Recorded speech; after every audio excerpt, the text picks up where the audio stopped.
Hello friends, welcome back to investment की यात्रा। आज हम बात करेंगे गल्फ ऑयल लुब्रिकेंट्स की और इसने क्लोजिंग दी है 886 पे 886 पे इसने क्लोजिंग दी है। आगे कैसा ट्रेड कर सकता है, टारगेट क्या होना चाहिए, स्टॉप लॉस कहाँ पे होना चाहिए और कहाँ के किस लेवल के बाद इसमें ब्रेकआउट आएगा और इसमें वॉल्यूम कितनी है, क्या पैटर्न बन रहा है, पूरी बात करेंगे।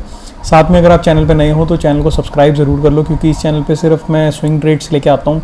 ऑप्शन ट्रेडिंग में बिल्कुल रिकमेंड नहीं करता, क्योंकि उसमें स्टॉक्स जो है एक जगह पे खड़े होने की आदत होती है स्टॉक्स की, और वो प्रीमियम पूरा पी जाते हैं, ख़त्म कर देते हैं। तो इसलिए सिर्फ स्विंग ट्रेड में मैं गाइडेंस देता हूँ, एजुकेशनल पर्पज़ के लिए वीडियो डालता हूँ। मेरा इन्वेस्टमेंट की यात्रा टेलीग्राम पे भी चैनल है, वहाँ पे भी आप ज्वाइन हो सकते हो। वहाँ पे लाइव मार्केट में या फिर किसी भी स्टॉक से रिलेटेड आपको कोई इशू है या फिर कुछ आपको कुछ पूछना है, कोई डाउट है, आप मेरे को वहाँ पे कमेंट कर सकते हो, वहाँ पे पूछ सकते हो टेलीग्राम पे।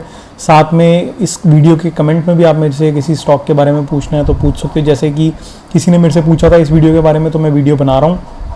और रिकमेंड कोई करता है कि अगर इस स्टॉक के ऊपर एनालिसिस कर दो तो मैं वो भी कर देता हूँ। अगर मेरे पास टाइम हो, नहीं तो शॉर्ट वीडियो ट्राई करता हूँ, डाल देता हूँ। इसकी मैं फुल वीडियो डाल रहा हूँ और इस पर पूरी बात करेंगे। स्विंग ट्रेड से रिलेटेड मेरा चैनल है, लाइक करोगे तो और लोगों तक पहुँचेगा, और लोगों की रीच में चैनल आएगा और उनको भी फ़ायदा मिल पाएगा।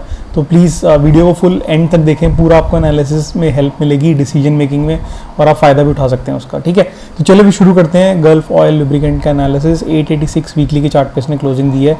और सबसे पहले हम क्या करेंगे, इसका एक सपोर्ट मार्क करेंगे। ठीक है, सपोर्ट मार्क करके हमें पता चल जाएगा ओवरऑल इसका पैटर्न क्या है और कहाँ पे कैसा ट्रेड कर रहा है, इसकी बॉडी लैंग्वेज कैसी है चार्ट की। क्योंकि चार्ट अपने आप बात करते हैं, राइट, तो उनको आपको रीड करना है। रीड करने के लिए आपको सबसे पहले बेस बनाना होता है। बेस बनाने के लिए सबसे पहले आपको एक हॉरिजॉन्टल लाइन लगानी है, वहाँ पे सपोर्ट मार्क करना है उसका लाइफ टाइम का। उससे आपको पता चल जाता है। अगर आप वीकली के चार्ट पे कर रहे हो, अगर आप 5 मिनट पे कर रहे हो, 15 मिनट पे कर रहे हो, उस पर डिफरेंट होता है, इंट्राडे के हिसाब से आ जाता है वो। बट अगर आप ओवरऑल इसमें मूव देखना चाहते हो तो आपको एक स्ट्रॉन्ग बेस चेक करना पड़ेगा स्टॉक का। उसको धीरे धीरे उसकी डिटेलिंग करनी होगी, ताकि आप पूरा उसमें आपको पता लगे कि चल क्या रहा है स्टॉक में, राइट। तो मैं वही करके दिखाता हूँ और आपको वही रिकमेंड करता हूँ, ताकि आपको गाइडेंस मिले थोड़ी। तो मैंने यहाँ पे 3 हॉरिजॉन्टल लाइन लगा ली है। पहले इस पर बात करेंगे, फिर थोड़ा डिटेल में जाके मैं आपको बताऊँगा कि आगे इसमें कैसे ट्रेड हो सकता है। ठीक है, तो जैसे कि आप देख रहे हैं यहाँ पे ये जो है, यहाँ पे इसने सपोर्ट लिया 2016 के आसपास, 15 के आसपास। उसके बाद यहाँ पे सपोर्ट लिया 2022 के आसपास, फिर यहाँ पे सपोर्ट लिया 2023 में। ये इसकी एक रेंज थी, यहाँ पे रेंज में ट्रेड करता है, ठीक है, ये वाली रेंज में। यहाँ पे भी रेंज में ट्रेड करा इसने। यहाँ पे ब्रेकआउट दिया, ऊपर गया, रीटेस्ट करने वापस आया। यहाँ पे पीछे भी यहाँ पे सपोर्ट था, तो वापस वहीं पे सपोर्ट मिला उसे। और ये पीछे की ये रेसिस्टेंस थी, राइट, ये वाली हॉरिजॉन्टल, ये रेसिस्टेंस यहाँ पे सपोर्ट का काम कर गई। उसके बाद यही सपोर्ट यहाँ पे रेसिस्टेंस का काम कर गया, और यही रेसिस्टेंस यहाँ पे सपोर्ट का काम कर गई। तो इस लेवल पे बहुत ज़्यादा रिस्पेक्ट करता है 510 के लेवल को। तो ये लेवल जो है ये 510 का लेवल है। उसके बाद इस चार्ट का बिहेवियर कैसा है, चार्ट का बिहेवियर ये है कि यहाँ पे ऊपर गया, रीटेस्ट करा, प्राइस एक्शन करा, वापस ऊपर गया।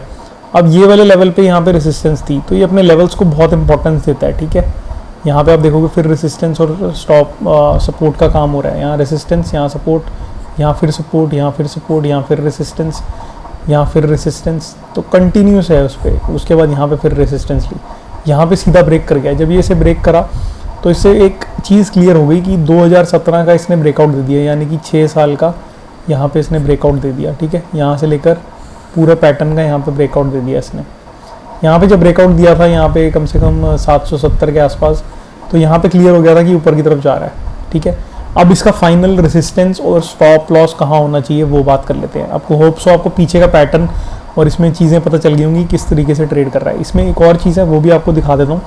इतना ज़्यादा इंपॉर्टेंस नहीं है उसकी अब, बट फिर भी आपको एजुकेशनल पर्पज़ के लिए मैं दिखाना चाहता हूँ, ताकि आपको पता लगे कि आपने अगर इसमें आप ट्रेड कर रहे थे तो आपने कहाँ पर क्या चीज़ देखनी चाहिए थी आपको। ठीक है, तो यहाँ पर आप देखोगे मैंने एक ट्रेंड लाइन लगाई है। ठीक है, अब मैं मोटा मोटी आपको यहाँ पे बता रहा हूँ कि यहाँ रेसिस्टेंस है, यहाँ रेसिस्टेंस है, यहाँ रेसिस्टेंस है। फिर यहाँ पे आके इसने थोड़ा सपोर्ट का काम किया, फिर रेसिस्टेंस बन गई, फिर यहाँ पे रेसिस्टेंस चल रही थी पूरी ये लेवल पे, फिर यहाँ से ब्रेकआउट दिया, सीधा ऊपर की तरफ निकल गया।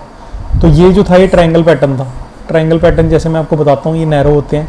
ट्रायंगल पैटर्न था, यहाँ से नैरो हुआ, सीधा ऊपर ब्रेकआउट, सीधा इस लेवल पर आया। देखो ब्रेकआउट था इसका यहाँ पे 400 के आसपास, और अब आपको 890 पे दिख रहा है स्टॉक। तो ट्रायंगल पैटर्न का ब्रेकआउट था, सीधा ऊपर गया। सीधा ऊपर नहीं आता, प्राइस एक्शन करके आता है, गया प्राइस एक्शन करा, फिर ऊपर गया, प्राइस एक्शन करके फिर ऊपर जाएगा। तो ऐसे करके बात होती है इस चार्ट पर, ठीक है। आपको ऐसे करके इस चार्ट को रीड करना होता है। तो ऐसे जब आप पैटर्न्स ड्रॉ करोगे या फिर सपोर्ट रेजिस्टेंस ड्रॉ करोगे तो आप चार्ट के अंदर जाते रहोगे धीरे धीरे, और आपको क्लैरिटी मिलती रहेगी क्या हो रहा है इसमें। यहाँ पे आप वॉल्यूम देखोगे, वॉल्यूम अच्छी थी, ऊपर मूव करा, वॉल्यूम खत्म हो गई, उसके बाद ये नीचे आना शुरू हो गया। यहाँ पे सेलिंग की वॉल्यूम आई, तेज सेलिंग आई, नीचे वॉल्यूम खत्म हो गई, साइडवेज हो गया, यहाँ फिर वॉल्यूम आनी शुरू हो गई थी। जब यहाँ वॉल्यूम आई थी तो आपको इंडिकेशन मिल गया था, ब्रेकआउट भी हो गया, वॉल्यूम भी आ गई है, इसका मतलब ऊपर जाने वाला है। कंटिन्यूसली वॉल्यूम आई, बड़ा मूव ऊपर की तरफ आ गया। तो यहाँ पे हमने बात कर ली पूरे चार्ट की, मैंने आपको मूव भी बता दिया, सब कुछ हो गया। आगे क्या हो सकता है, आगे का पैटर्न क्या है इसमें। तो आगे के लिए सबसे चीज़ जो इम्पोर्टेंट है इसमें वो ये है कि एक सेकेंड,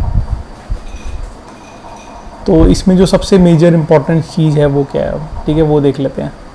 तो यहाँ पे अगर मैं एक रेसिस्टेंस के लिए लाइन मार्क करूँ 904 के आसपास, ठीक है, ये जो है ये बहुत मेजर रेसिस्टेंस है। यहाँ पे देखोगे 2016 के आसपास रेसिस्टेंस, 17 में रेसिस्टेंस, यहाँ पे रेसिस्टेंस, यहाँ रेसिस्टेंस, यहाँ रेसिस्टेंस, उसके बाद यहाँ रेसिस्टेंस फिर लेता हुआ दिख रहा है आपको। यहाँ पे रेड कैंडल बना दी है, ठीक है, रेड कैंडल बन गई। तो ये रेसिस्टेंस चल रही है ये इस लेवल की, ठीक है। ये रेसिस्टेंस अगर 905 को ये काटेगा इस महीने, फेब के महीने में, अगर 905 प्लस 1 घंटा ऊपर ट्रेड कर लेता है 60 मिनट्स के चार्ट पे, आप चेक कर लेना जब भी आप इसमें ट्रेड में हो। अगर ऑलरेडी हो तो होल्ड करके रखो, नहीं है बाय करना चाहते हो तो 905 के ऊपर जब भी ट्रेड करेगा ये 60 मिनट्स के चार्ट पे 1-2 घंटे स्पेंड कर लेगा, उसके बाद ये सीधा ऊपर ब्रेकआउट देगा। पहला लेवल आपका आएगा ये 1100 का, और उसके बाद ऊपर की बात मैं बाद में कर लूँगा। तो आपको यहाँ से 200 पॉइंट्स और आराम से मिल जाएंगे, 200 प्लस पॉइंट, ठीक है। तो ये मैंने आपको बता दिया। आपका 905 के ऊपर न्यू बाइंग है, यहाँ पे 905 के ऊपर न्यू बाइंग बनती है, न्यू बाय बनता है। एसएल का होना चाहिए, अब एसएल की बात करते हैं। तो एसएल जो मुझे अभी इसका एक इमीडिएट एसएल मैं कहूँगा जो मुझे दिख रहा है वो है इसका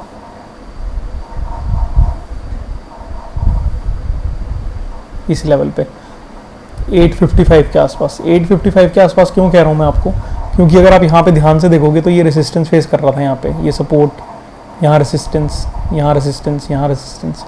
तो यहाँ पे जो है 860 के आसपास ये लेवल पे 860 के आसपास आप इसमें एसएल लगा सकते हैं, क्योंकि यहाँ पे रेसिस्टेंस थी, यहाँ रेसिस्टेंस थी, यहाँ रेसिस्टेंस थी, यहाँ रेसिस्टेंस थी, ये सपोर्ट था, यहाँ रेसिस्टेंस थी। आप डिटेल में जाके करोगे तो आपको पता लगेगा। मैं आपको ओवरव्यू दे रहा हूँ कि यहाँ पे एक बहुत अच्छा लेवल है 860 का, अगर ये कटेगा तो स्टॉक नीचे की तरफ आ जाएगा। वो नहीं कटता तो आपको होल्ड करके रखना है और आप ट्रेड करो इसमें। 905 के ऊपर आपको भागता हुआ दिखेगा ये, अगर इस महीने कट गया तो। अगले महीने कटेगा तो उसके लेवल अलग होंगे, क्योंकि मंथली कैंडल अलग है, वीकली कैंडल अलग है, डेली की अलग है, आर्ली की अलग पैटर्न शो कर रही होगी, तो वो वहाँ पे बात करेंगे।